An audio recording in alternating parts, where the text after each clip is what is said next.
Can everyone hear me? Yes, Bante. Okay, very good.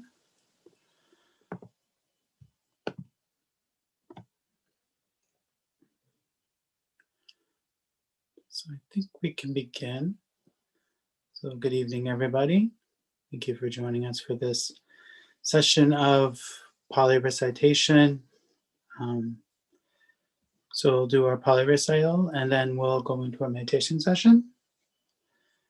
And so we got the text in front of everybody so they can join in.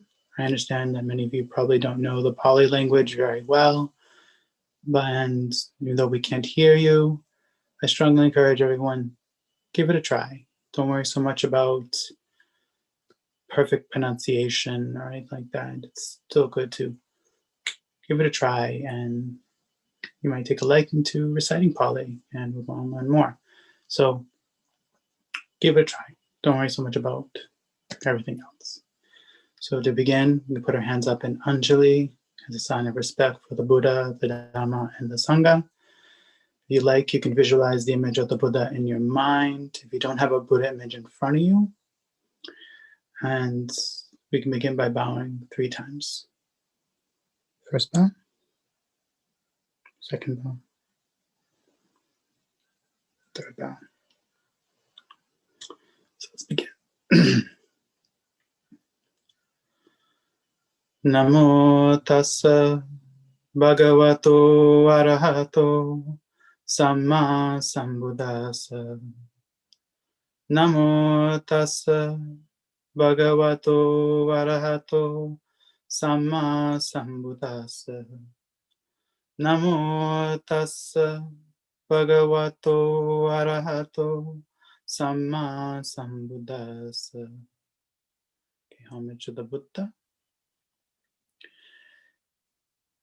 Iti piso bhagava araham samma sambuddho vijacharana sampanno sugato lokavidu anuttaro purisa dhamma sarati satta deva manusana buddho bhagavati.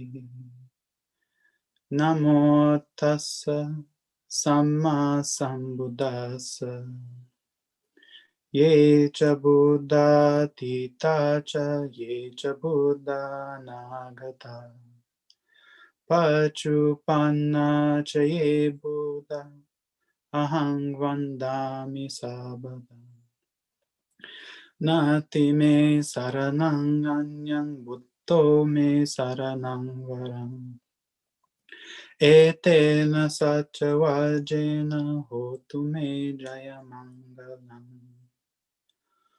uttamangena vandeham padaphangsum varuttamam buddheyo kalito doso buddho kamatutam mamam buddhang yavani bana pariyantam saranang gacchami.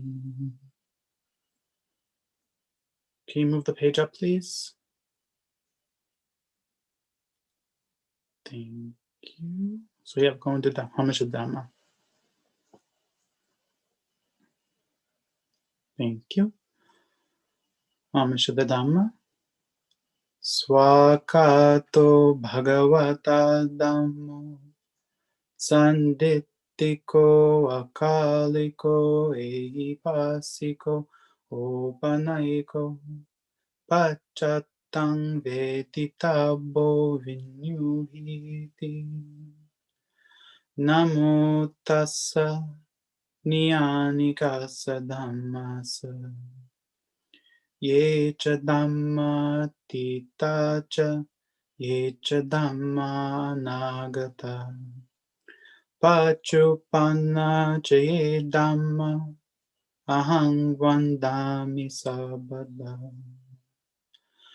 nati me saranang anyam dhammo me saranang varam etena satchavajena hotu me jaya mangalam uttamangena vandeham Dhammancha tividangvaram Dhammeo kalito doso Dhammo kamatu tam mamam Dhammang yavani bana pariyantang saranang gacchami. Okay, homage to the Sangha. Supatipanno bhagavato savaka sangho Ujupatipanno bhagavato savaka sangho Nyayapatipanno bhagavato savaka sangho Samichipatipanno bhagavato savaka sangho Yaditang chattari purisa yugani yatta purisa pugala Esa bhagavato savaka sangho Ahuneyo pahuneyo dhakineyo anjali karaniyo Anuttarang punya ketang lokasati Namo tassa atta arya pugala mahasangasa Ye cha sangha tita cha ye cha sangha nagata Pachupanna cha ye sangha ahang vandami sabada Nati me saranang anyang sangho me saranang varam Etena sacha vajena hotu me jaya mangalam Uttamangena vandehang sangancha duviduttamam Sangeyo kalito doso sango kamatu tammanam Sangang yavani bana pariyantang saranang gacchami. Okay, homage to the three symbols. Vandami chetiyang sabbang sappatani supatititang Saririka dhatu mahabodhing Buddha rupang sakalang sadam Imaya dhamma nudhamma patipattiya buddhang pujemi Imaya dhamma nudhamma patipattiya dhammang pujemi Imaya dhamma nudhamma patipattiya sangang pujemi. Yep, so we're going to Metta Sutta.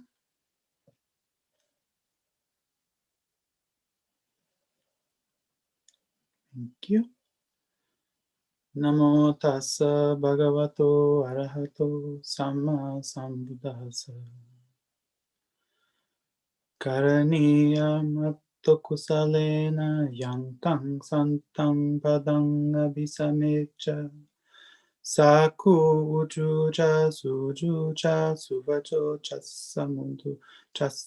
chassamudu anapimani Santu sakocha suvarocha hapakicho chasalukavuti Sandindriyo chanipakocha apagabbo kulesu anugetto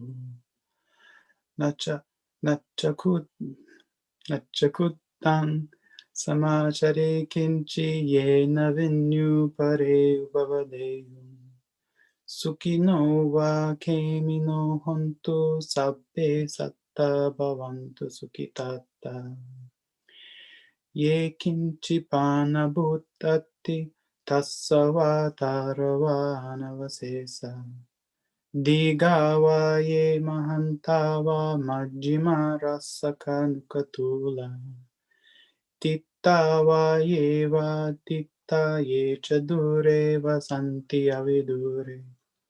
Uttava sambhave siva sabbe satta bhavantu sukhitata. Na paro parang nikubeta nati manyeta katanchinang kanchi. Vyarosana patiga sanya jnana manya sadukamicheya. Mata yata niyang putang ayu asa ekaputang anurake.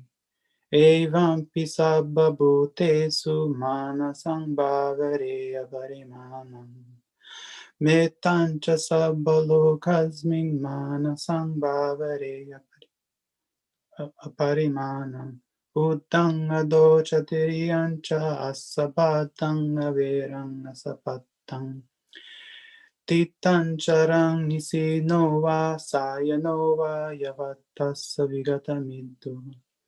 Etang sating aditeya brahma metang viharang idamahu. Titinchanu bhagam asilava dasanena sampannu. Kame suvineya gedam nahi jatu gabbaseyam punareti. Etena satchavajena sotute hotu sabhada. Etena satchavajena sabarogo vinasatu.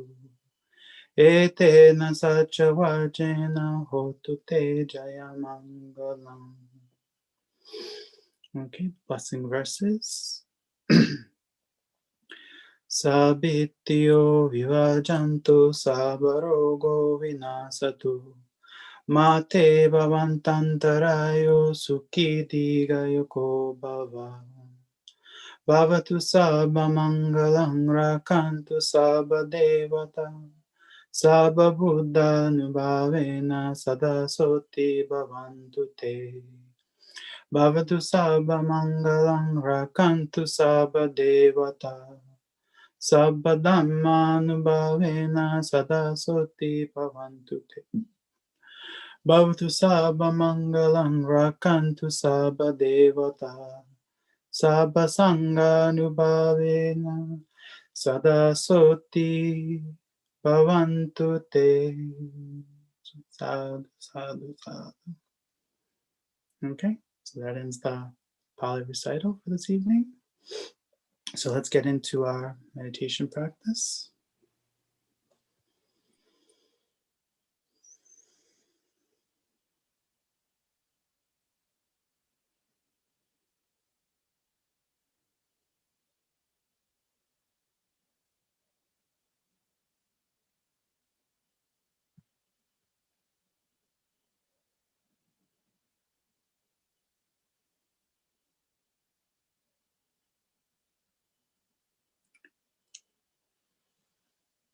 So as I mentioned earlier, we want to take our time settling into the body.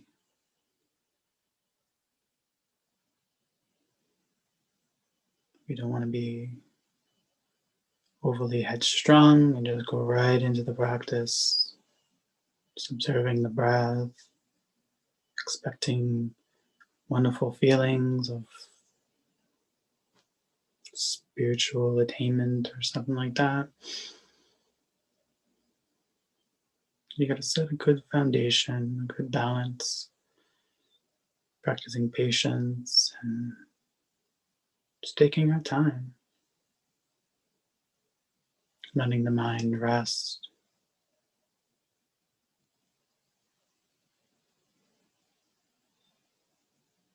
letting the body get calm.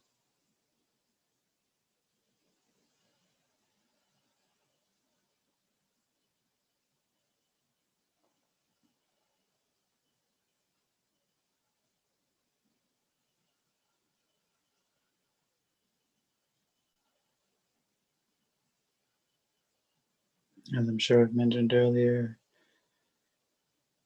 we don't really try to alter or change or try to seek out anything. we let the things reveal themselves to us. So the more we settle down without an anxious mind, without a restless mind,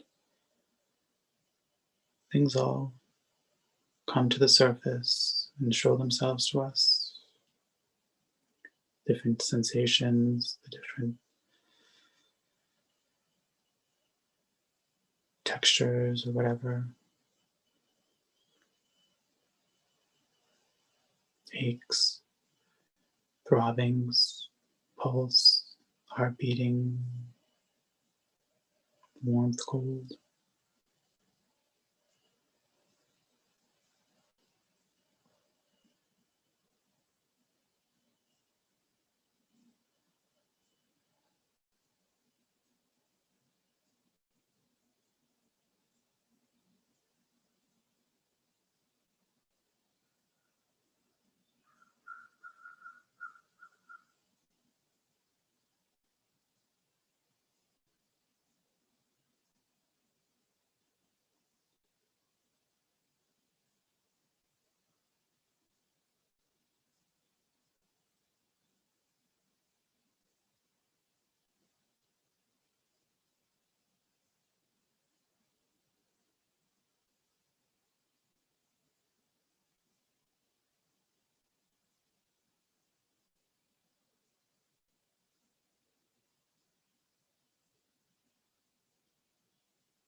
So you take your time.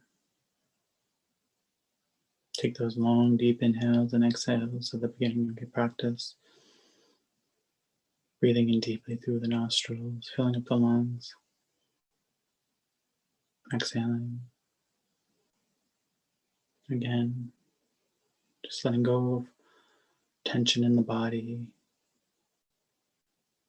Letting your awareness of it just melt it away. You don't have to be overly aggressive or anything. Just let your mindfulness of it melt it away.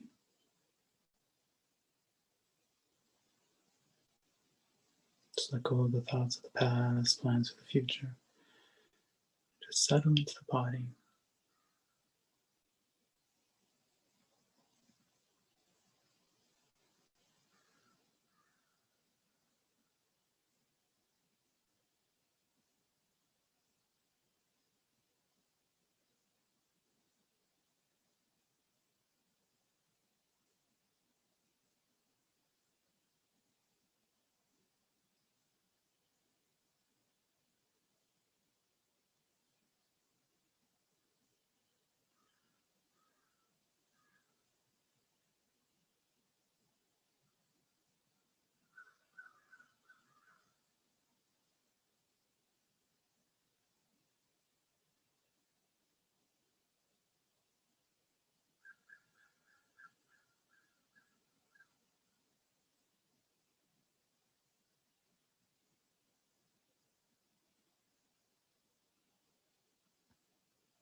Remember, when it comes to observing the breath, try to alter or change or manipulate the breathing in any way. Just let the body do all the work. The body knows what it needs to do. When it needs to breathe in, it'll breathe in on itself. When it needs to exhale, it'll exhale on itself. Just be patient and be observant, be diligent, and watch and observe.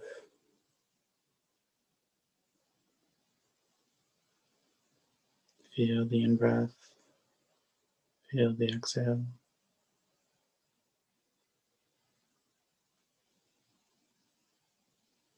If you're watching the chest, the rising and falling, if you're watching the abdomen, expansion and contraction.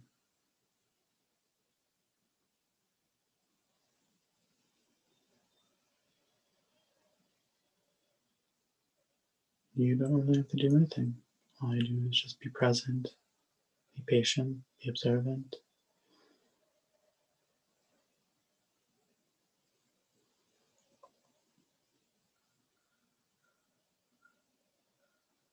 And all other activities arise, sounds, feelings, thoughts in the mind.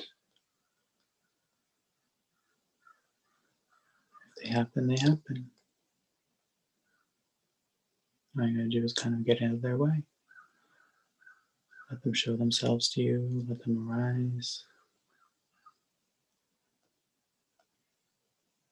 Acknowledge them and let them go.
Now let's take some time to cultivate our thoughts of love and kindness.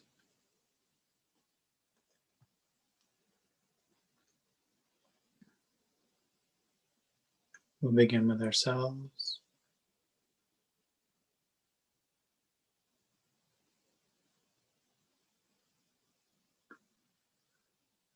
Wishing ourselves all those good things that come along with love and kindness. Thoughts that we may be well, happy, safe, peaceful.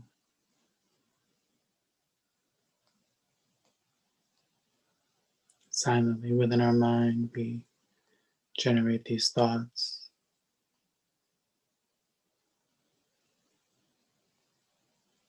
filling our mind up with it, filling our heart up with it.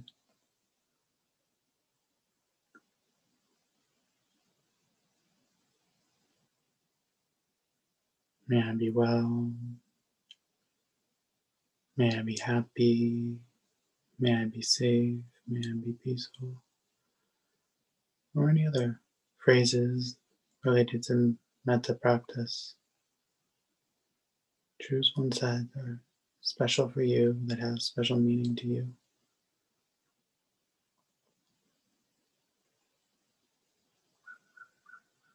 As long as you direct these kind words, these kind phrases to yourself, that's all that matters.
Now that we've cultivated these thoughts of love and kindness for ourselves, let's share with all the other beings on this earth. Let the feeling radiate off of you, go into all the different directions.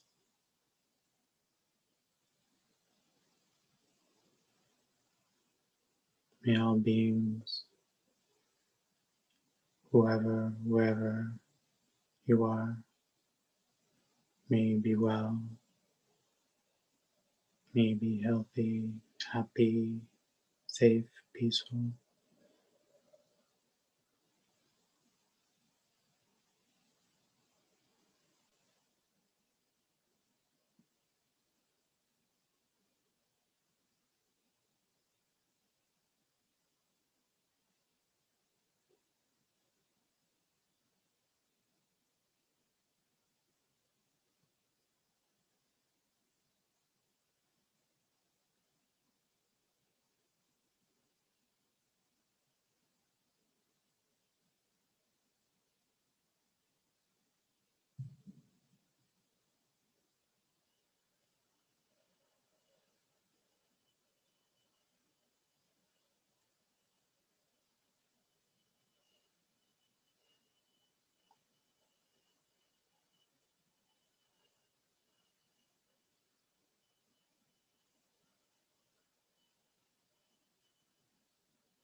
You can begin to slowly open your eyes.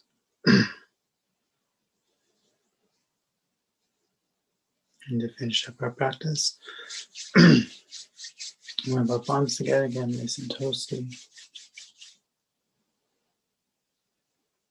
Give yourself a little forehead massage, temple massage, top of your head,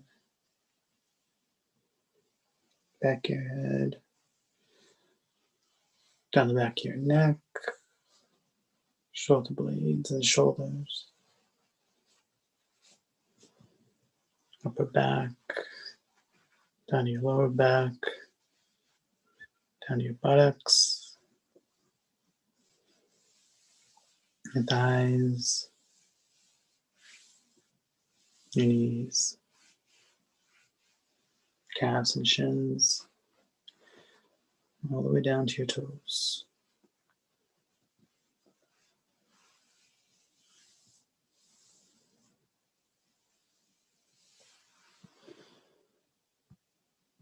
Okay, I think that'll do it for this evening. So thank everybody for joining me for this meditation session, and continue to have a wonderful, wonderful retreat.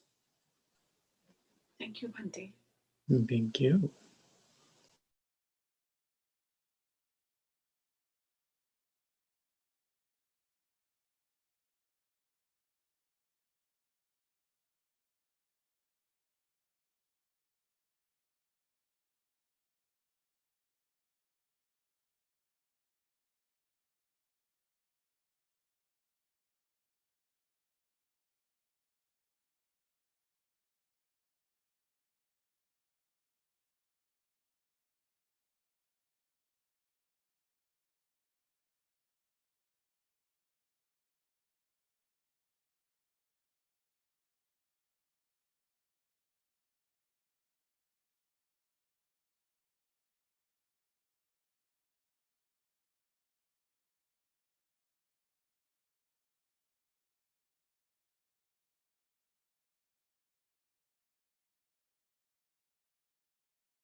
Okay.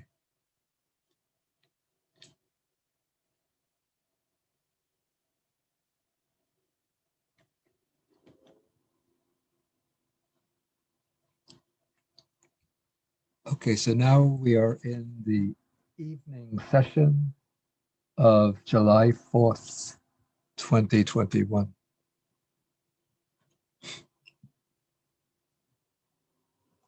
Maybe for some of you in Australia, it might be the morning session of July 5th. No. Okay. Okay, so now we've gone through the exposition of the Four Noble Truths, which are the main content of the Dhammacakkappavattana Sutta. But the sutta doesn't end with the exposition of the Four Noble Truths.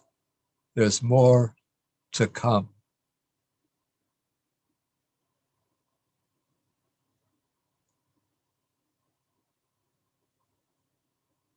Oh, I lost something here. Okay, I could get that later. Okay, so now we come to another section in the sutta, a very important section, which is often overlooked. Sometimes when people teach or explain the first discourse of the Buddha, they focus only on the opening passage where the Buddha speaks about the middle way, then the Four Noble Truths, and then they stop after the explanation of the Four Noble Truths. But now we come to a very, very vitally critical portion of the sutta, which deals with, I give it the subtitle, the 3 turnings and the 12 aspects. So here the Buddha is going to lay out pretty much, we call the tasks that are to be performed in relation to these Four Noble Truths. Since the Four Noble Truths are not just statements of fact, not just propositions, but each truth imposes on us as practitioners of the Buddha Dhamma a particular task. And that is what is going to be laid out in this section of the sutta.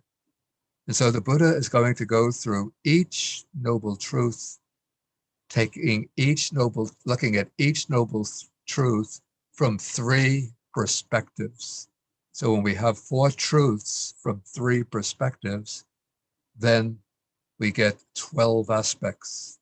So each of these perspectives can be considered a turning of the wheel, a pavattana, a turning of the wheel. And so we start with, naturally at the beginning, so we start with the first noble truth. So the text says, this is the noble truth of dukkha, of suffering. Then he continues, thus, in regard to things unheard before, there arose in me vision, or literally the eye. Bante. Oh, yeah, I know, I have to share the screen. Thank you, Thank you. Bante. Okay, sorry.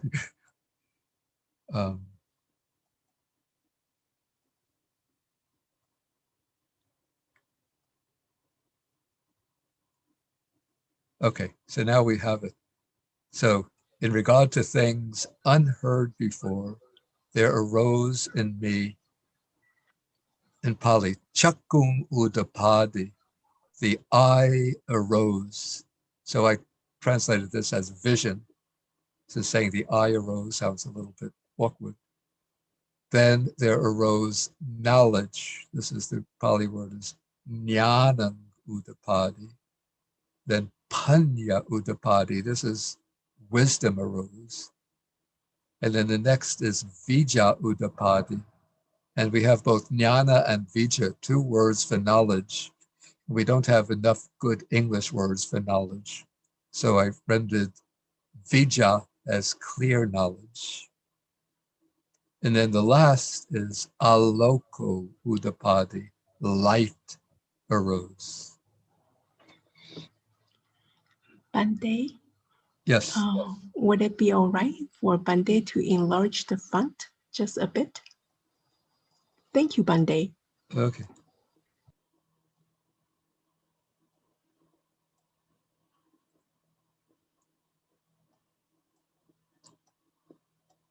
Okay, so this is the arising of knowledge and penetrative wisdom in the Buddha when he penetrated the first noble truth, understood in its different aspects, the noble truth of dukkha.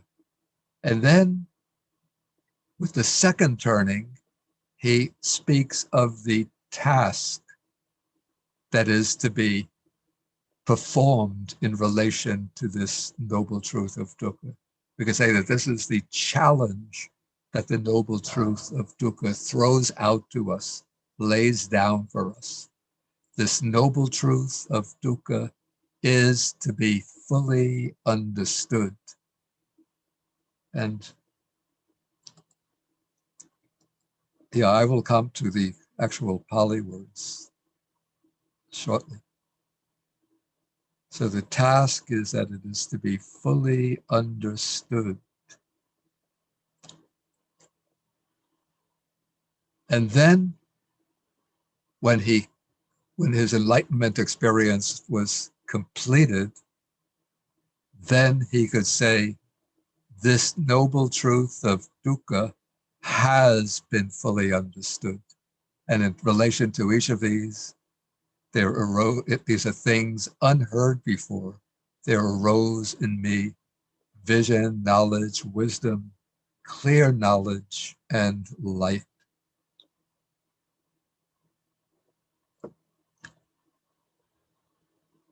So here we have the three turnings in regard to the first noble truth. Okay, then we come to the second noble truth.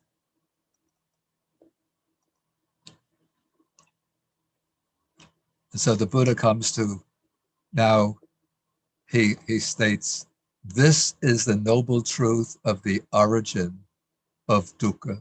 And we know from the previous part of the sutta that the origin or cause of dukkha is tanha or craving. And again, he says, in regard to things unheard before, unknown before. Actually, I should just speak a little bit about this word.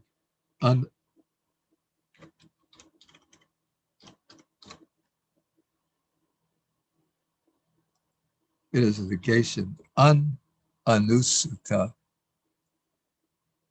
And the word anusutta is based, it's derived from the verb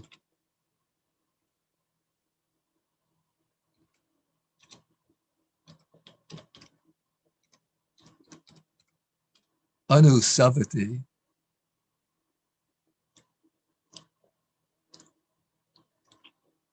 Actually, it should be anusunati, I think. But let's say anusavati, which means to hear something transmitted through a line of oral transmission. From this, we get a noun. The noun is anusava, which means oral transmission. And this was the word that was actually used by the Brahmins to describe the way in which they receive their tradition, the Vedas.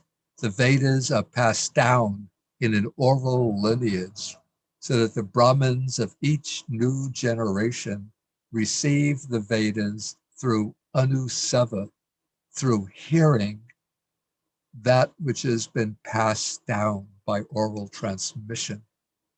And so the Buddha is saying, in effect, that these Four Noble Truths have not been passed down in any oral line of oral transmission, that these are things that the Buddha has discovered entirely on his own, not hearing them through a lineage of teachers.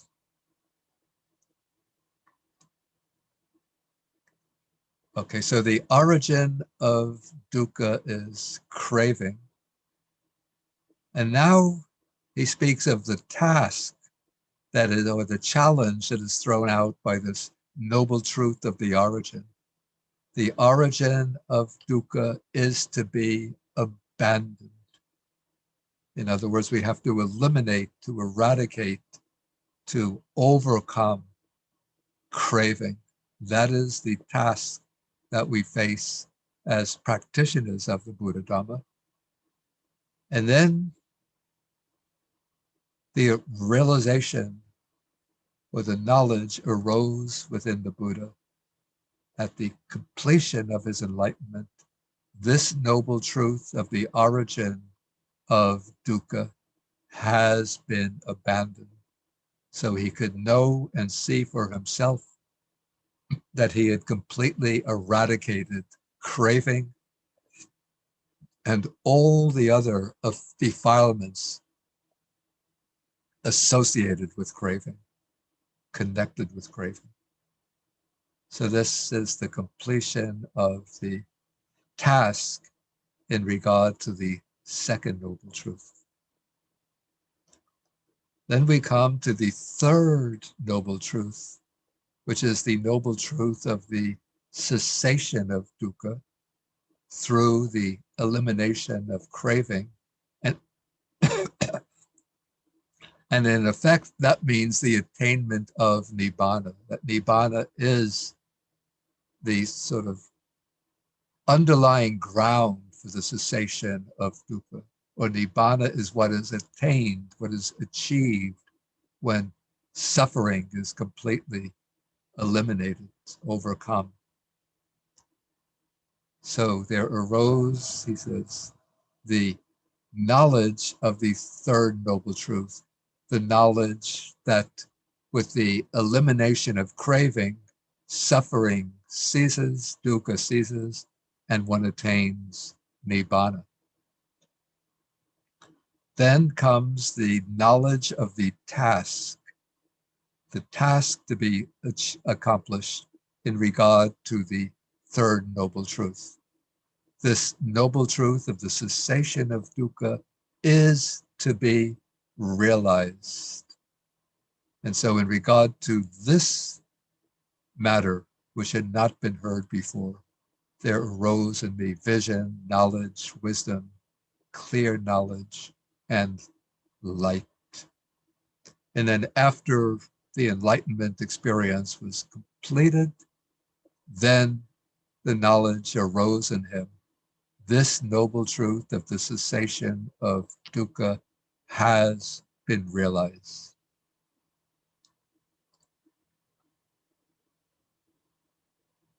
Okay, so that completes the three knowledges, or the three turnings in regard to the third noble truth.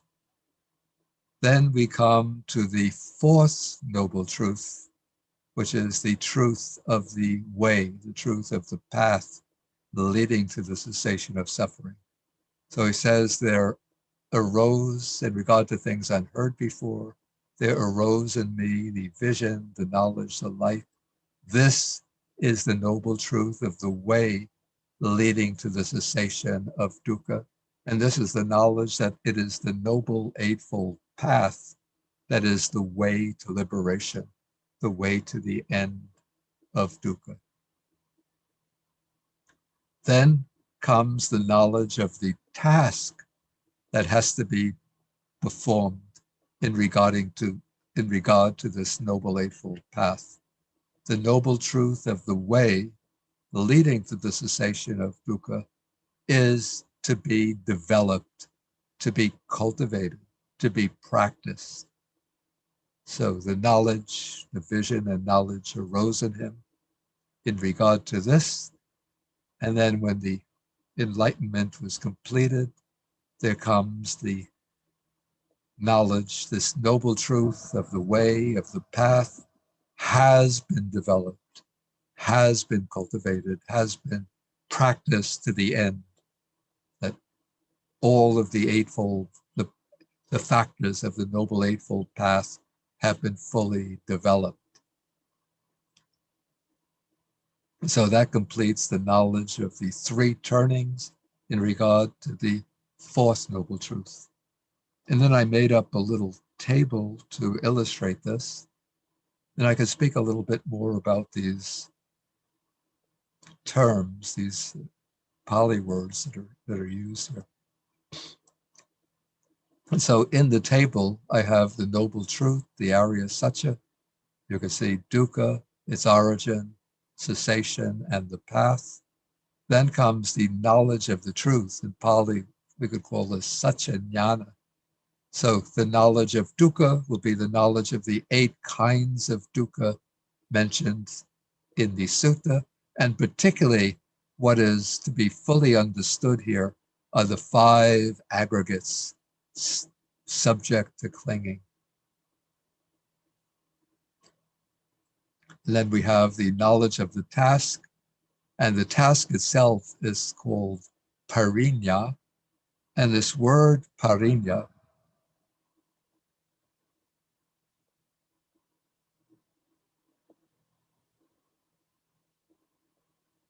let me just go to the end here.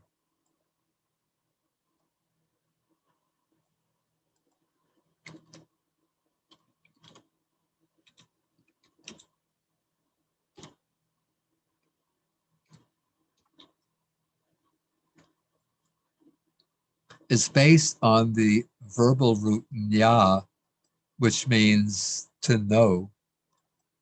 In fact, even the English word, because there's a connection, distant connection between English and then Pali and Sanskrit.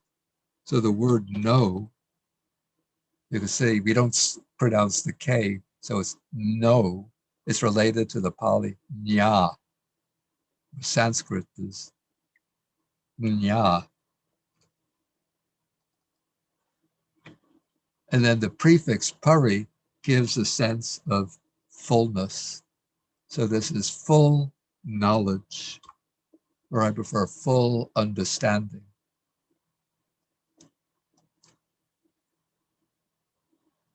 So we have full understanding as the task. It's to be fully understood. Then the third is the knowledge of the completion of the task, the knowledge that the task, the kicha, has been done, kata. And so it has been fully understood. Okay, then we have here for the second noble truth, the origin, craving is the origin, and the task is abandoning. In other words, the craving is to be abandoned, and the knowledge of the completion of the task is knowing craving has been abandoned. Then the third noble truth, the knowledge of the truth, is the knowledge that the cessation of craving brings the cessation of dukkha. Or we could also formulate this as the knowledge that that the cessation of dukkha is nibbana. And the task regarding this truth is realization. And the Pali word realization comes from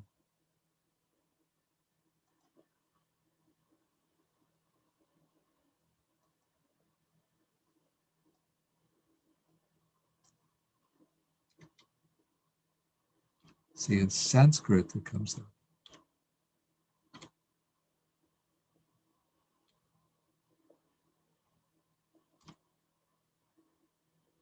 Sakshi, I think it's Sakshi,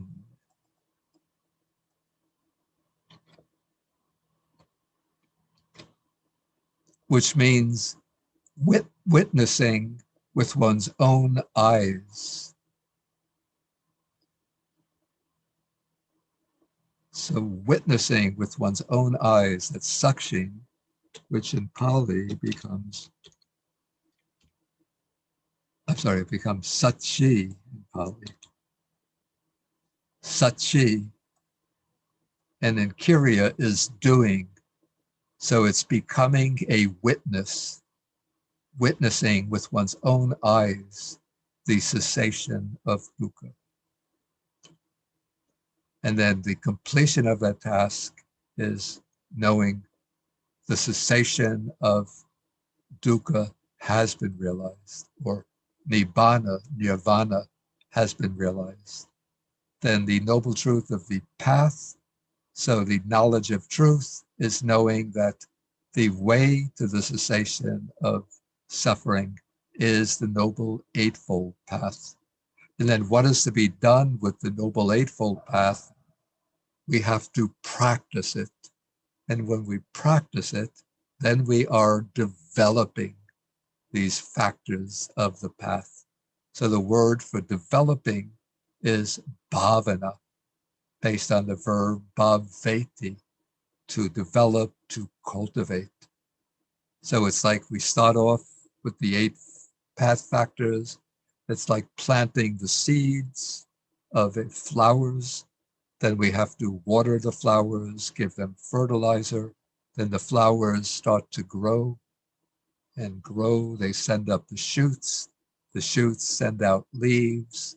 And then in time, the flowers will blossom. So that's like the 8 factors of the path. Through our practice, we are developing them. And then when they start to grow, to mature, to develop, then they become fully developed. And then when they're fully developed, then they bring realization. And then the knowledge of the completion of the task that the Buddha achieved when the enlightenment experience was completed, knowing that he had fully developed the Noble Eightfold Path. And so it's the knowledge that often we read in the suttas that when the person achieves arhatship, they know that what had to be done has been done. So that concise statement, kattang karaniyam,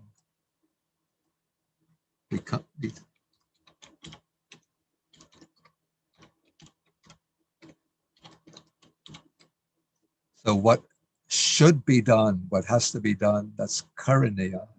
And the knowledge, kattang, that has been done.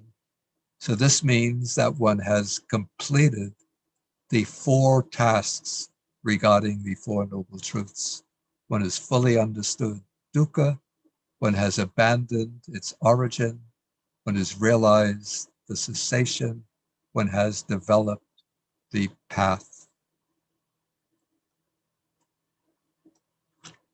Okay, now what I want to do is to explore a little bit more the meaning of these expressions, the way they're developed and explained in the commentaries, the Pali commentaries. They offer some interesting, rather technical and detailed explanation of some of these concepts, particularly full understanding, abandoning, realization, and development.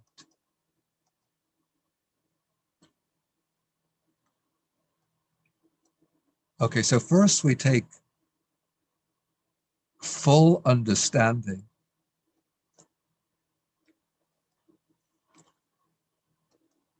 Parinya. So the commentaries explain that there are 3 kinds of full, or 3 stages of full understanding.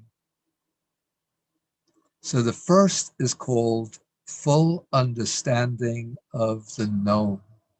And this is the understanding that arises by observing, by discerning the specific characteristics of the various phenomena included within the 5 aggregates.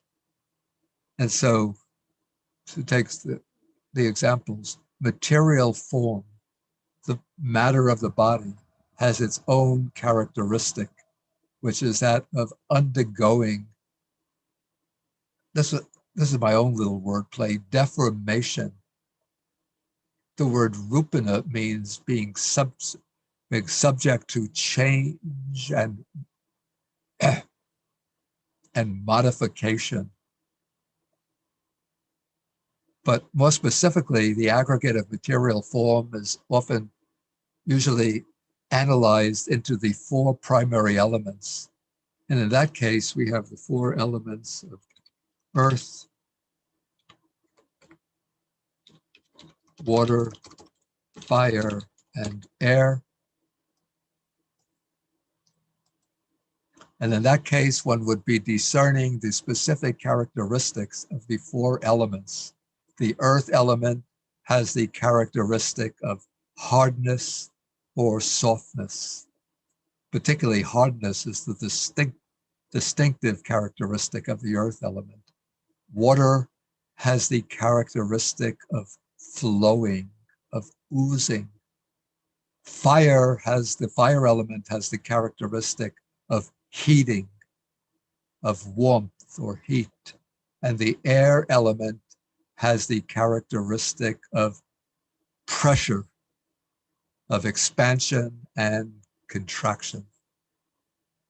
And so in this way, one is defining the specific characteristics of the four elements within the aggregate of material form. Then the feeling aggregate has the characteristic of being felt, of being experienced as being either pleasant, painful, or neutral. Perception, the aggregate of perception has the characteristic of perceiving or of grasping or distinguishing the features, the distinctive features, characteristics of the object. The aggregate of volitional activities, the Sankhara Khanda, has the characteristic of volitionally determining or volitionally forming or willing. And then the consciousness aggregate has the characteristic of cognizing the object, of opening up the objective field to awareness. So in this way, one is distinguishing the different characteristics of the five aggregates and also looking into the conditions for each of the phenomena included in the five aggregates. So this is the first stage of full understanding, which is the process of developing insight to wisdom. And this is, as I said, observing the specific characteristics of these phenomena. Okay, the second stage of full understanding is called full understanding by investigation. And this consists in ascribing to the five aggregates the general characteristics of all conditioned phenomena. So these are the general characteristics exhibited by all conditioned things. So in this case, one is discerning the three characteristics in relation to the five aggregates. So material form is impermanent, feeling is impermanent, perception, volitional activities, consciousness is impermanent. So that's the first characteristic, impermanence. Then one comes to the second characteristic, material form, etc. through consciousness is dukkha, material form, feeling, perception, volitions, consciousness is anatta, non-self. So now one is investigating the five aggregates by way of their general characteristics. And this marks a deeper stage in the development of wisdom. Then as one goes on examining the five aggregates, the insight knowledges, the direct insight starts to arise. And this turns into the third, I think there should be three. Full understanding is called full understanding by abandoning. In Pali, Bahana Parinya. So this, according to the Visuddhimagga, this is the understanding that consists in insight with the characteristic as its object that occurs as the abandoning of the wrong perceptions of permanence, pleasure, and self in regard to the five aggregates. So we have 7 contemplations of insight, but I think it's enough just to take the first 3. So contemplating these things as impermanent, one abandons the perception of permanence. Contemplating the five aggregates as dukkha, one abandons the perception of pleasure or enjoyment in regard to the five aggregates. Contemplating them as non-self, one abandons the perception of self in regard to the five aggregates.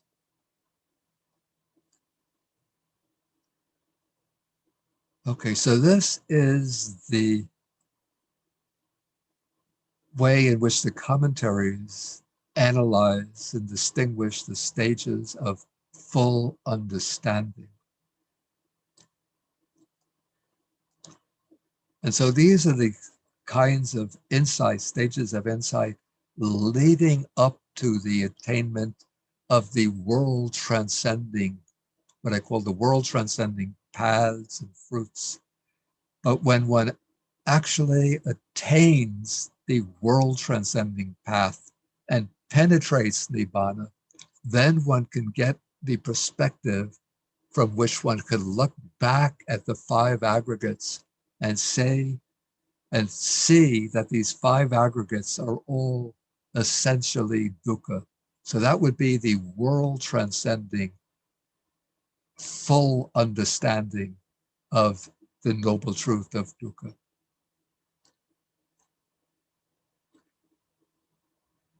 Okay, now we come to the way the commentaries explain the abandoning of the origin. Let me put just a page break here so we could get them all together. So they speak about three kinds of abandoning, with three stages of abandoning. So the first is called abandoning in a particular respect. So what we have to do here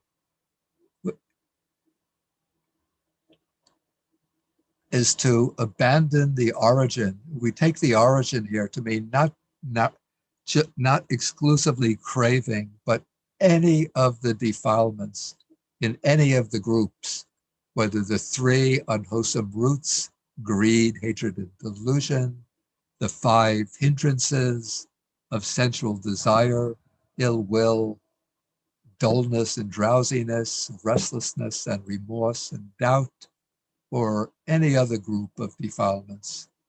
So all of them have to be abandoned. So the first stage is abandoning in a particular respect. Abandoning, sometimes this can be called abandoning through factor substitution. So in this case, we abandon the occurrence of a particular defilement by using the special contemplation or meditative technique that is directly opposed to it. That is, we apply the specific antidote. So when sensual lust arises, sensual desire, if that tends to arise frequently and to obsess the mind, then in order to weaken it and overcome it, we use the meditation on the unattractive nature of the body. That is, by taking the physical body, according to the instructions given in the sutta, and we analyze and dissect the body and sort of mentally visualize it in terms of its 32 constituents, starting from the hairs of the head, the body hairs, the fingernails, the teeth, the skin. Then we penetrate beneath the skin to the flesh, the sinews, the ligaments, the bones, and the bone marrow. Then we come to the various organs, the kidneys, heart, liver, diaphragm, spleen, lungs, and so forth, the other bodily tissues, the intestines, large intestines, small intestines, stomach, the fluids of the body, the excreta of the body, the urine, feces, and so forth. And so by contemplating the unattractive nature of the body in terms of its constituents, then we can overcome, at least temporarily, the obsession of sensual lust. If ill will, resentment, anger arise often and tend to obsess the mind, then we can use as the direct antidote the development of loving kindness. So we begin by developing metta, loving kindness, towards those who are close to us, those for whom we have affection. Then we can extend it to the neutral people and expand it more and more widely. And then when we develop the strength of loving kindness, some power, then we could apply it to the people that irritate us and annoy us, those towards whom we have ill will. And in this way, we overcome ill will through loving kindness. If there's a tendency to be violent, a desire to harm and to injure other people, then the direct antidote to that is the meditation on compassion. So when we recognize the suffering of others and we resonate with the suffering of others, then we don't want to harm them in any way, but instead we feel compassion for them and want to help them and to benefit them and help them emerge from their suffering. If we have the tendency to, for example, a kind of competitive mind and resentment towards those who are successful or those who have good qualities, the antidote to that is the development of altruistic joy, rejoicing in the good fortune and the good qualities of others. And so that helps to overcome that jealousy, that envy, that competitiveness. We're able to appreciate the good qualities and the success of others.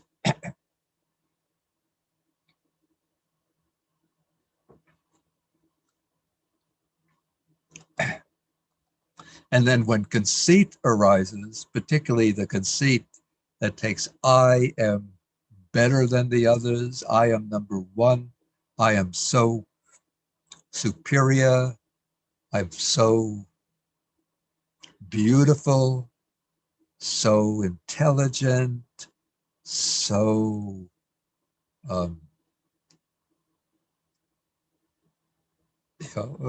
okay, whatever qualities one bases one's conceit upon.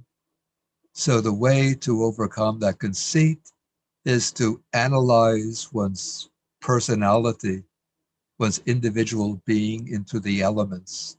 So one could use the 6 elements of using the 4 material elements, analyzing the body into the earth, water, fire, and air elements, then the space element, then the consciousness element, and one just views these as impersonal elements. Or one could analyze one's individual being into the 5 aggregates. So we have the bodily form, feeling, perception, volitional activities, consciousness. What we call I, myself, is just this assemblage of the 5 aggregates. So what is there in this collection to be conceited about? So these are the sort of the antidotes to these particular defilements. There are many, many other defilements, and for each, the Buddha has a direct antidote to them. So this is the temporarily abandoning these defilements by applying the direct antidote. And so one is sort of knocking out each defilement by using its appropriate antidote, the counteractive force. The second means of abandoning is abandoning by suppression. And this is called vikambana pahana. And this is abandoning defilements by attaining absorption, either access or absorption concentration. What's called absorption means, in effect, the jhanas, and access is a state of deep concentration in which the hindrances are suppressed and the mind is not fully absorbed in the object, but it's focused so continuously on the object that the hindrances or defilements don't have a chance to appear. And so in the Buddha's teaching, this is a useful stage of practice in order to establish a firm foundation for developing wisdom. But there's a certain drawback or danger in attaining the jhanic absorptions if one doesn't have a clear understanding of the nature of the path, the nature of the practice. Because what can sometimes happen for somebody who obtains deep meditative absorption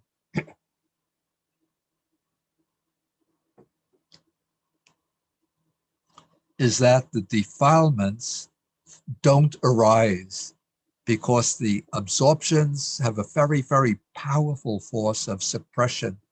And so even when the person comes out of the meditative absorption and goes about their day-to-day activities, no chance, the defilements are still in the state of suspension or suppression. So if a person comes into contact with sensually enticing objects, beautiful forms, delicious food, no sensual desire arises. If they come across annoying, what are usually irritating, annoying people or abrasive situations, no ill will arises. And so the mind is very strong, clear, mindful, well-focused in all the activities of everyday life. And then they jump to the assumption, I must have reached the end of the path. I must be an arhat. So there are numbers of cases that I've heard of meditators who, because of their skill and success in jhanic meditation, take themselves to have achieved the goal.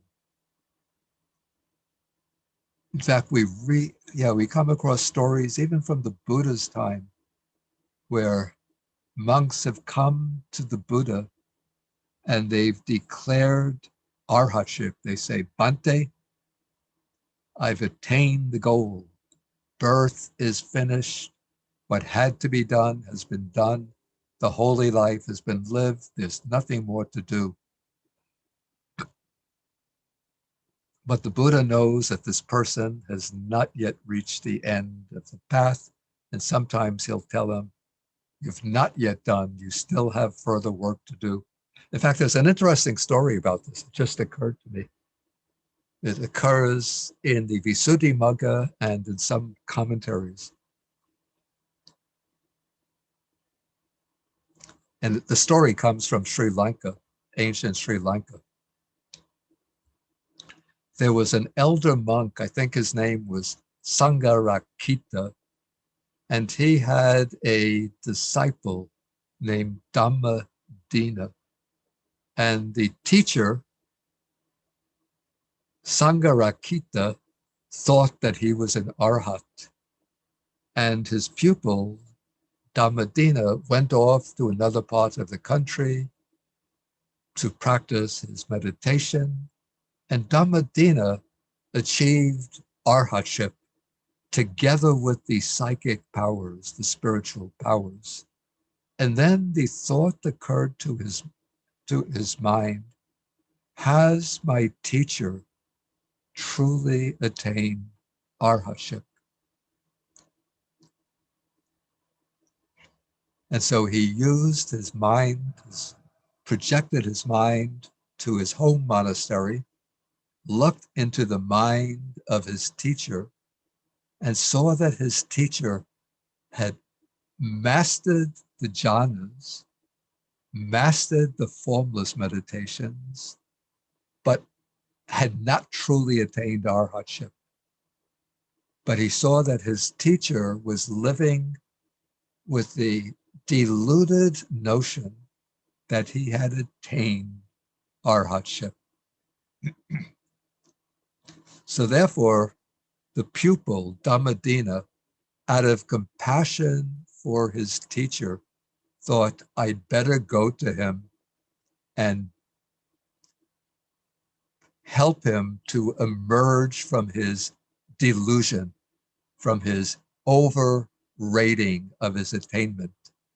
So Dhammadina made the trip from his meditation cave back to his home monastery. And he came to his teacher, paid respects to his teacher, and started a conversation. And very humbly said, Venerable One, what has been the progress of your practice? And the teacher said something like, the task has been done. There's nothing further to do. Then Dhammadina said, well, did you achieve psychic powers? And the teacher said, yes, when I achieved my samadhi, I was able to achieve the psychic powers along with my samadhi and along with my arhatship. So then Dhammadina said, in that case, are you able to create an elephant by psychic powers? The teacher said, no problem. So he just momentarily went into samadhi, directed his mind to the idea of elephant, and lo and behold, right in front of them, there's a big bull elephant about 100 yards away. Then Dhammadina said, can you make that elephant turn towards us and start running towards us? The teacher said, no problem. He makes the determination. The elephant turns around, looks in their direction, and starts running towards them, getting closer and closer and closer. And as it gets closer, the face of the teacher turns pale, and he turns around as though he's going to run away. Then the student, Dhammadina, grabs hold of the robe of his teacher and says, Bhante, does an arahat have any fear? And then Sangarakita holds up his hands in Anjali in front of his own pupil, Dhammadina, and says, Avuso, my friend, please help me. Meanwhile, the elephant has vanished. Please help me. Give me some guidance. Then Dhammadina gives his own teacher the meditation instructions in developing insight. His teacher goes off into his meditation kuti, practices meditation, and I think by the next day, he's attained real arhatship, the real wisdom. The wisdom, and through the wisdom, he attains true arhatship. Okay, I got a little bit, went off track with this digression. So we have abandoning by suppression through the either access or absorption concentration, either the jhanas or the state of samadhi that's approaching the jhanas. But then the third type of abandoning of defilements is called abandoning by eradication. This is called in Pali, samucheda pahana. Samucheda comes from the verb chinati, which means to cut off. And cheda is the act of cutting off. And samucheda is cutting off thoroughly, or eradication. So this is the elimination of the defilements that occurs by developing insight, wisdom, up to the level of the Four Noble Paths, the world transcending paths. And it's these world transcending paths that cut off the defilements right at the root so that they can never arise again. And I'm going to deal with this more thoroughly tomorrow, but now I want to leave some time for questions. So if we have questions on anything that came up this evening, please feel welcome to pose the questions.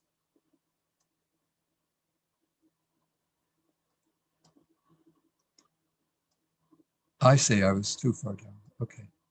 So let's take, first one is Zaidi. Good evening, Bhante. Thank Okay, you good. for your, can you hear me? Yeah, I can hear you. Yep. Thank you for your teachings. I actually had a question on the earlier session. I see that you use the term when we talk about the Eightfold Path of preceding everything with the word right. Yeah. In some teachings, I've seen them use the word wise. What is your perspective? Is that a misapplication? Is that a misinterpretation or translation? For example, wise speech versus right speech. Yeah, the word sama itself doesn't really mean wise. I think maybe that's an adaptive translation. I mean, I follow the earlier translators who've used right. Let me see if I could find the origins of this word, the etymology of it. But I don't think wise would work well in all contexts.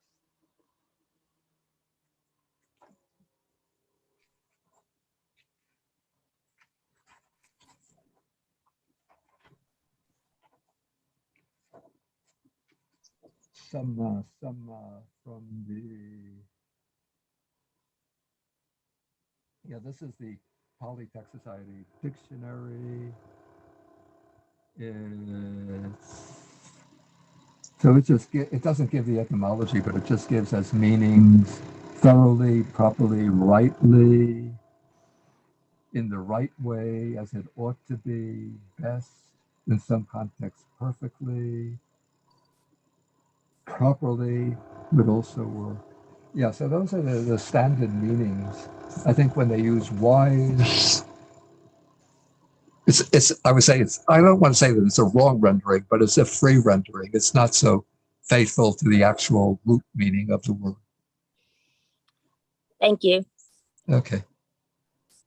Okay, next is Kanti. Yes, Bante, good evening. Okay,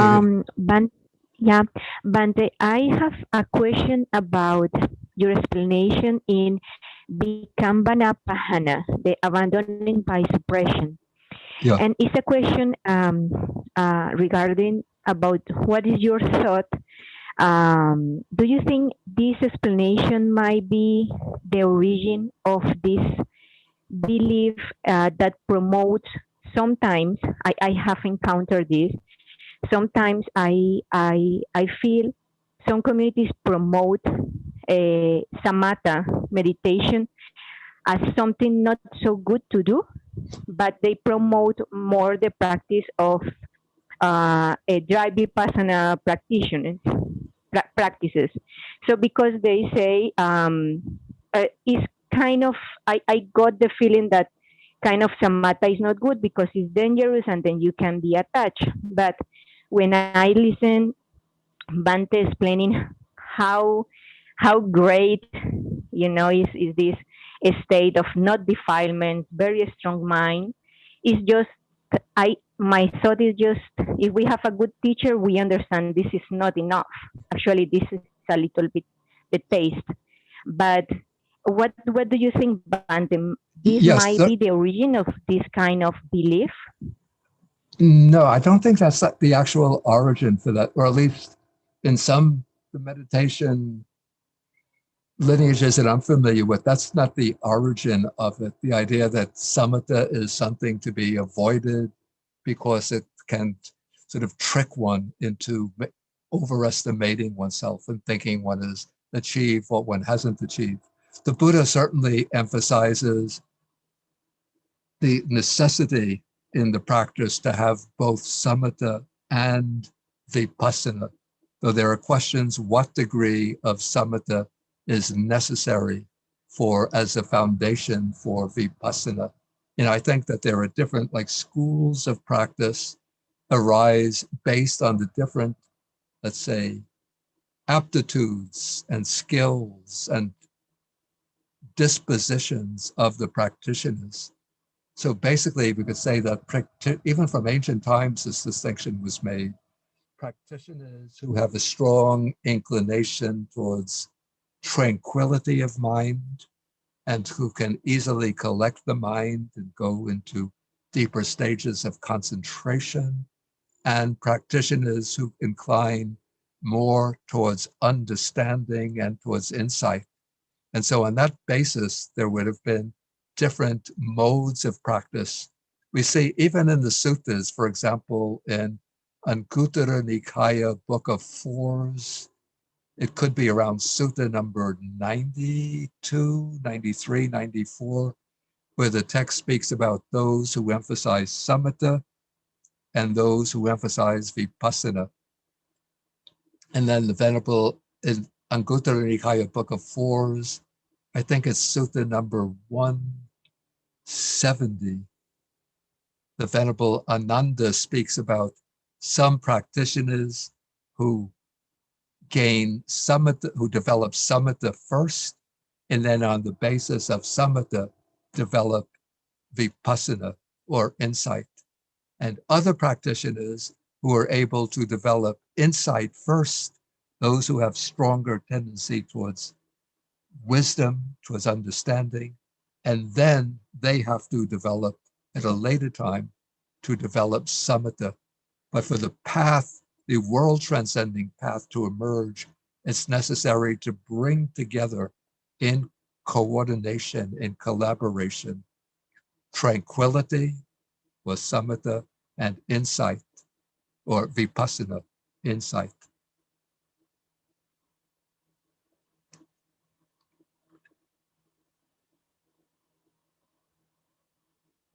Okay, we're coming close to the end. I want to give a chance to somebody who I haven't seen ask a question so far.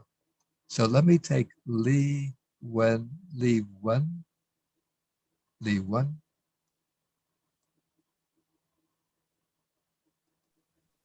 Hi, Bante.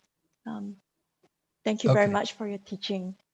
My question is, when a yogi desire to achieve jhana or higher level of enlightenment during meditation, Yeah. is this considered wholesome or unwholesome desire? No, that would be definitely a wholesome desire.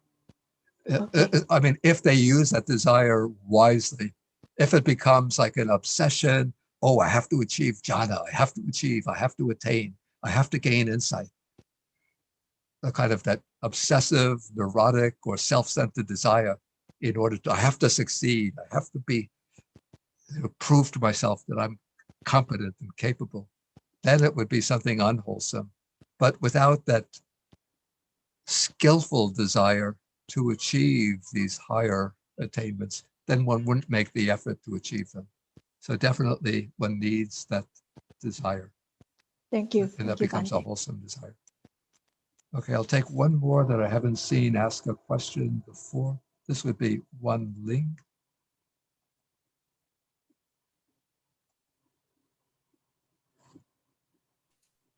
Okay, yeah. Okay, Hi. now you're unmuted. Yep. Hi, Bendy. Thank you. A very simple question about the three kinds of abandoning. So Yeah. you mentioned this is from commentary. Yeah. My question is it from particular book or you just put it together? This particular scheme one finds in many commentaries, and I think one finds it in the Visuddhimagga, the path of purification also. It's a standard commentarial device for explaining the different kinds of abandoning.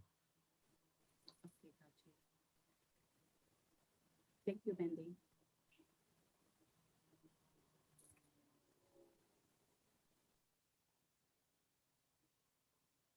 Okay, I see that there are 3 hands. Let's see if they're short questions and I can answer them quickly. Okay, Laura, Thank you, Bhante. you have to keep the question short and concise. How do we not get stuck in the absorption or suppression delusion? That we would know we have achieved what needs to be done. This would be like one of the advantages of working under a skilled meditation teacher.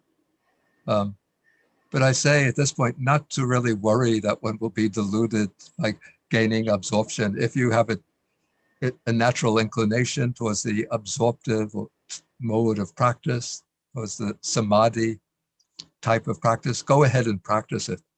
And you could worry about being deluded later, because it still takes a lot of effort for success in this. Okay, so Jerry? Yes, thank you, Bhante. I had a couple questions, but I've just asked the first one. Yeah, just a more important one. Yeah, this one, and you could do it, if you know the answer, which you probably do, you could do it really fast. So you mentioned that the Buddha had come up with these things on dukkha that had never been heard or seen before. So it made me wonder, he's not the first Buddha. So is there some writing on what the other Buddhas taught? Was it the same thing? Was it different? Yeah. When he says that it is unheard before, he's referring to his own historical period. But the texts speak about previous Buddhas going back many, many aeons. And I mean, it's pretty much all Buddhas will teach the same thing. They all teach the Four Noble Truths, dependent origination, the Noble Eightfold Path, the 3 characteristics. Oh, that's interesting. Thank you. Thank you very much. Okay, I think we will take, maybe we make this but on phone, did you have a question? Since the others were short, if you have a simple question, we could take that.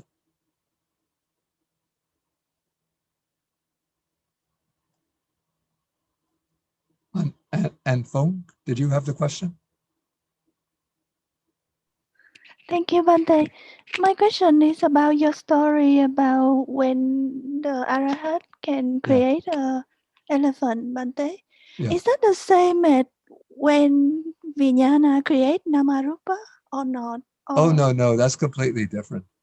This is just, we call it psychic power, but vijnana conditioning namarupa, that is a natural process that occurs in life. That's so not it's related. wrong.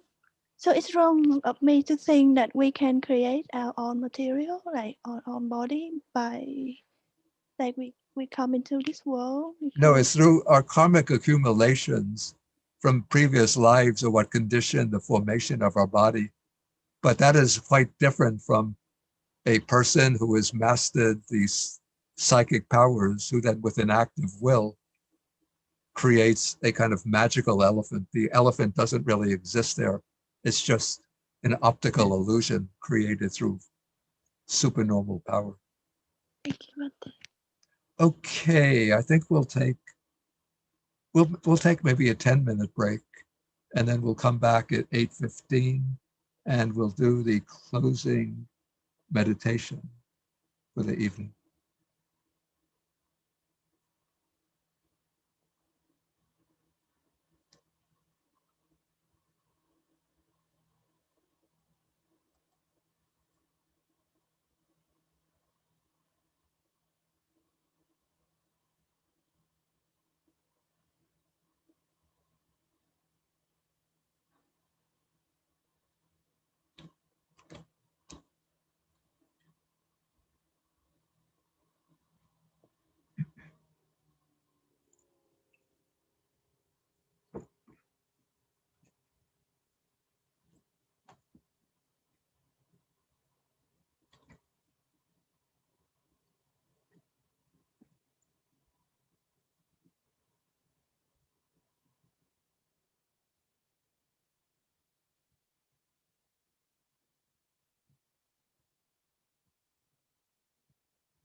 Okay, so now we are going to do our closing loving kindness meditation, or metta bhavana.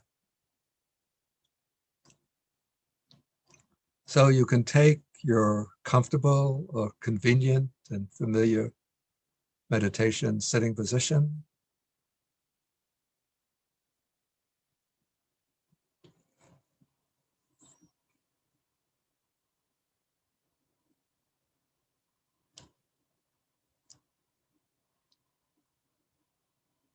And first, settle into the felt, the felt sense of the body in the immediate present.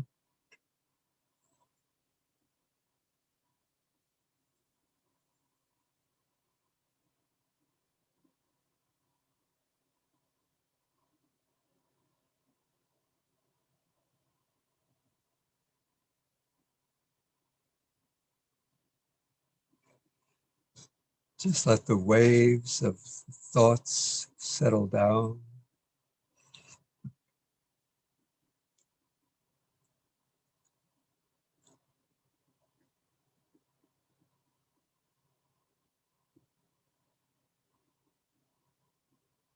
Just be present with the felt experience of the body in its present immediacy in the sitting position.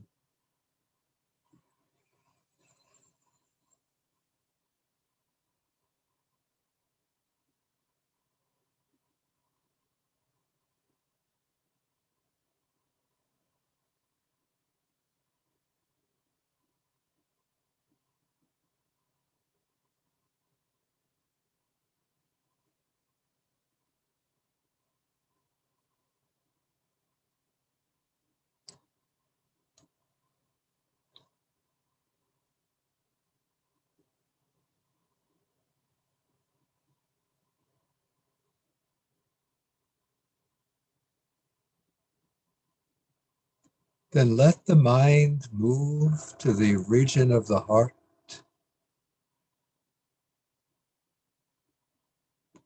the heart base or heart center.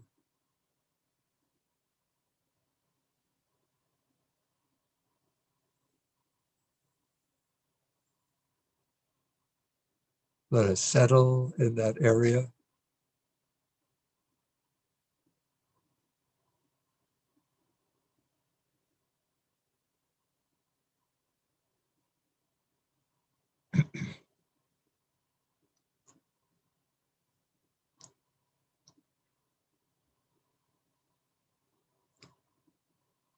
And now we're going to develop the loving kindness and the method of expanding the cycle or the spheres of a loving kindness.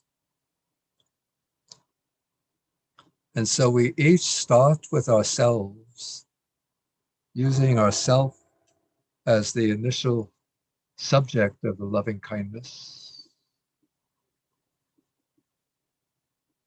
to develop a kind of warm and friendly feeling towards ourselves. And so you can, if it's helpful, you can see an image of yourself as though you're standing maybe about 5 yards away, the smiling expression on your face.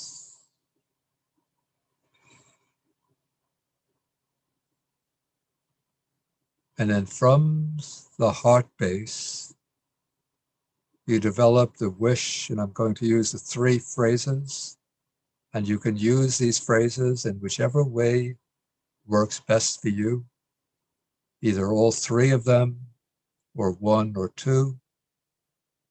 You can keep on repeating them, or you can run through them in a cycle.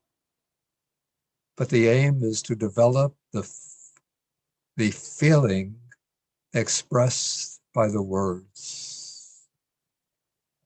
So we begin, may I be well, that is healthy of body and mind. May I be happy, truly, deeply happy. May I be safe, safe from all harm and danger. Okay, in the silence, which lasts about 5 minutes, you use the words, use the phrases to keep on generating that feeling expressed by the words, that warm, loving feeling towards yourself.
Okay, now we're going to expand the range of the mind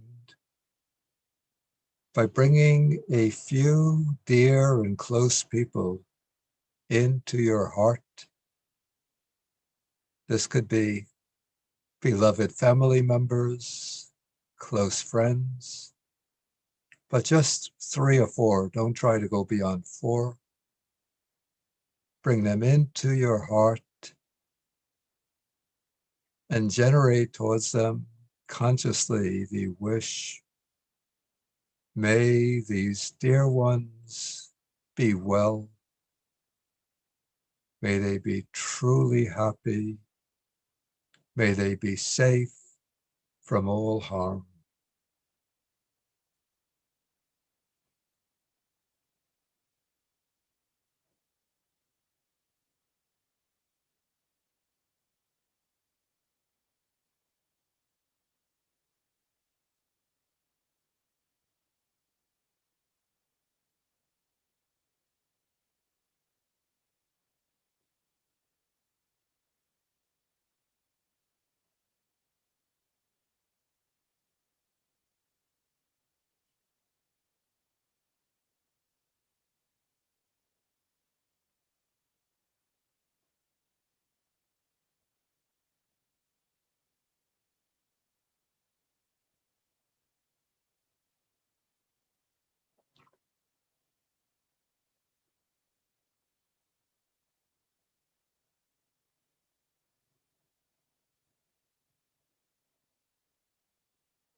Okay, now we're going to extend the range of our loving kindness to the next level. So now you choose a few, we call these the neutral people, the mere acquaintances, neighbors, colleagues at work, fellow students, or just people that you see in your neighborhood, in the stores, shops. But just again, just 3 or 4 such people. Bring them into the range of the heart and generate the wish. May these good people be well. May they be truly happy. May they be safe.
Okay, now we're going to expand the range of loving kindness still further.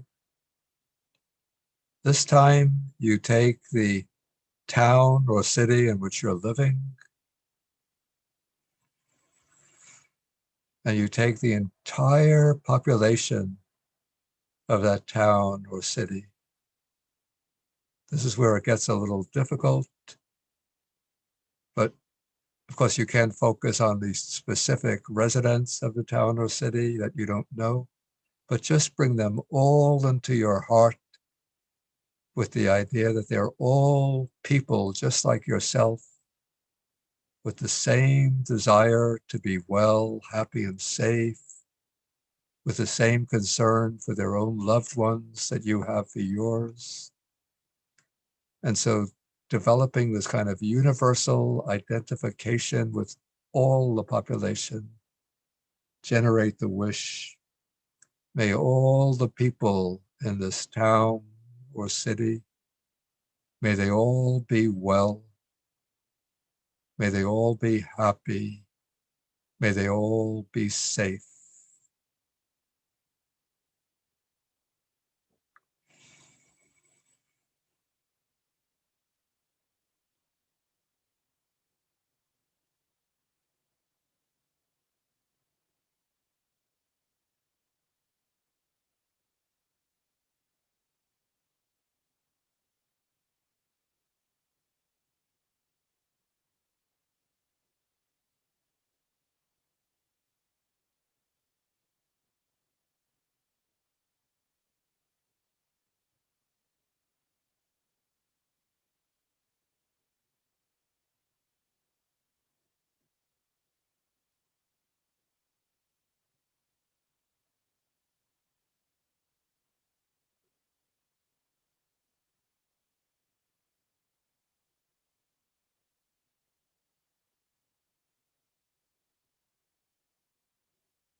Okay, now we're going to expand our loving kindness to the next level. So now you take the entire country in which you live, the entire population,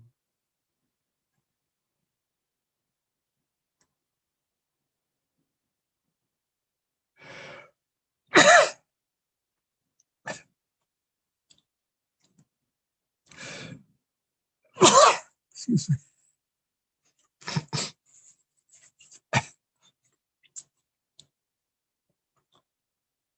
And you develop towards the entire population the wish, may all the people in this country be well. May they all be happy. May they all be safe.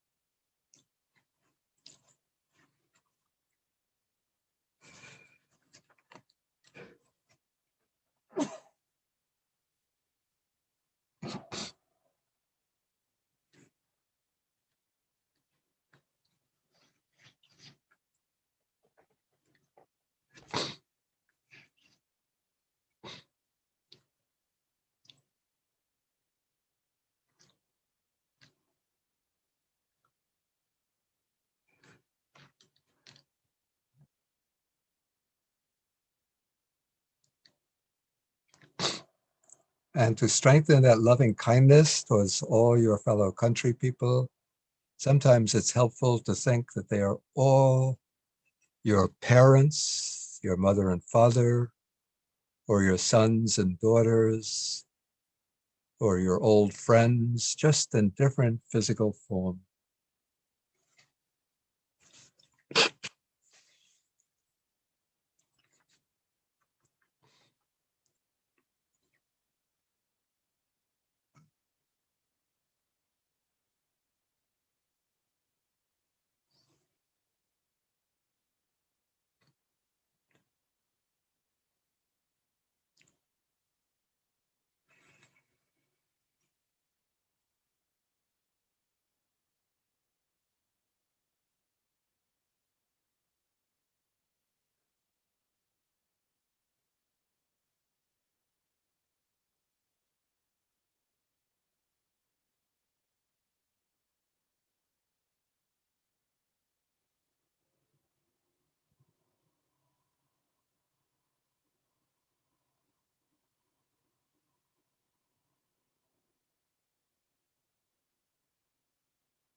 Okay, now we expand our loving kindness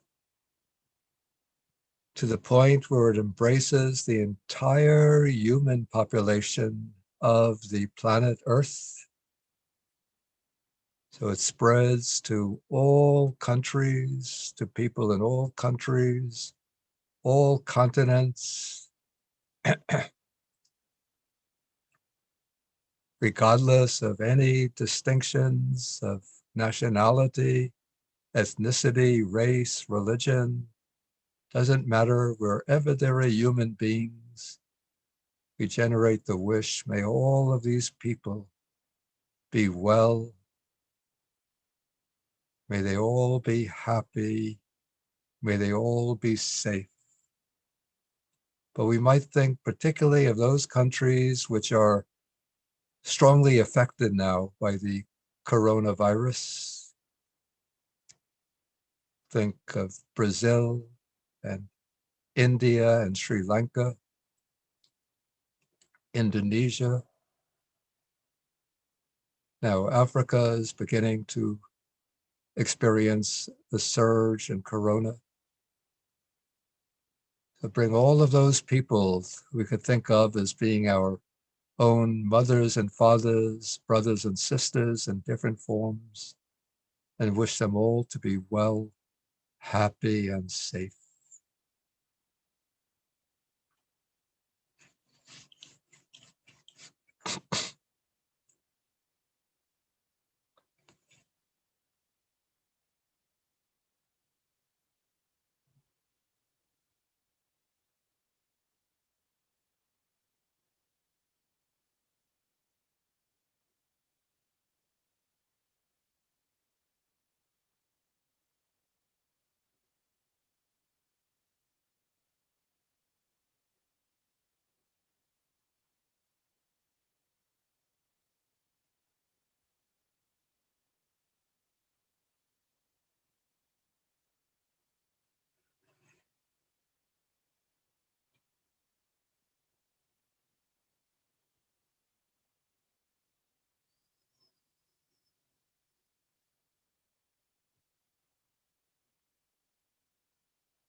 And now let us spread our loving kindness towards all of the animals in the world, whether domestic animals or wild animals,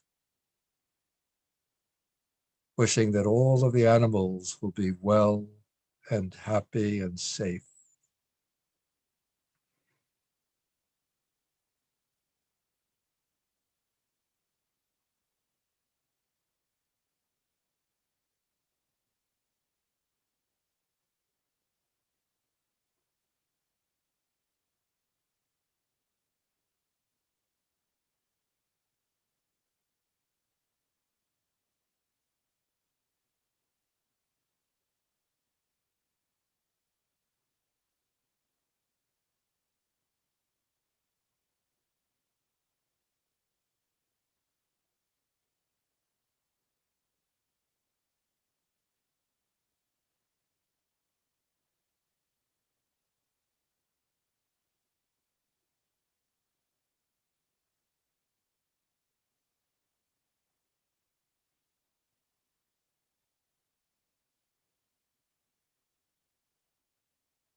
And then finally, we extend our loving kindness to all sentient beings throughout the universe and all the different planes of existence, wishing that all beings be well, happy, and safe.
Now I'm going to do the sharing of the merits, the dedication of the merits.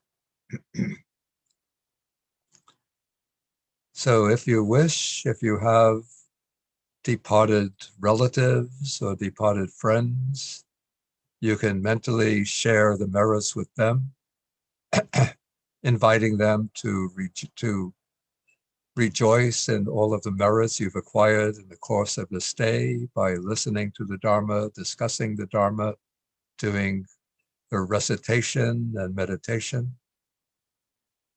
Or you can simply share the merits with all sentient beings in general.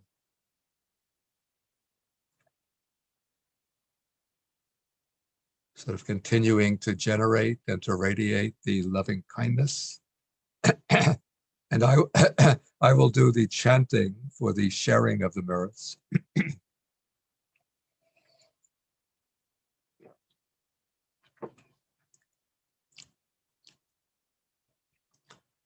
Akasata cha bhumata Devanaga Mahidika Punyantang Anumoditva Chirang Rakantu Sasanam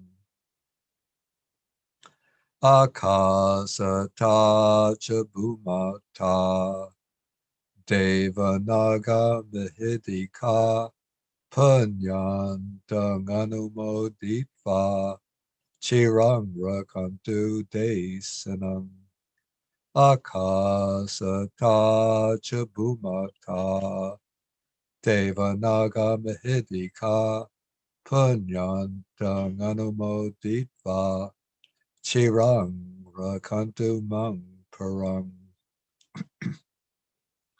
Dukha Pata cha Niduka Bhaya Pata cha Nibhaya Soka Pata cha Nisoka Hantu Sabepi Panino. May those in suffering be free from suffering. May those in fear be free from fear. May those in sorrow be free from sorrow. May all living beings also be thus. And you go sadhu, sadhu, sadhu.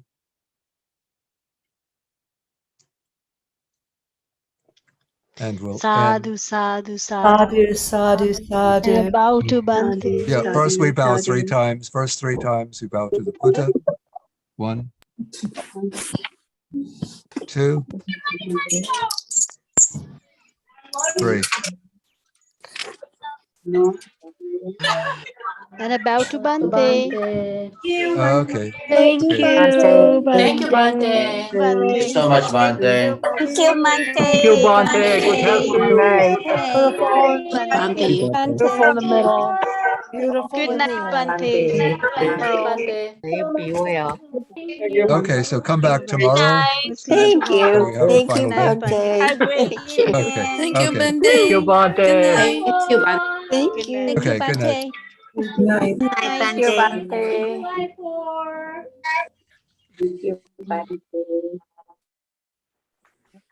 Okay. Good night. Night, Bante. Good Night, night. Bhante.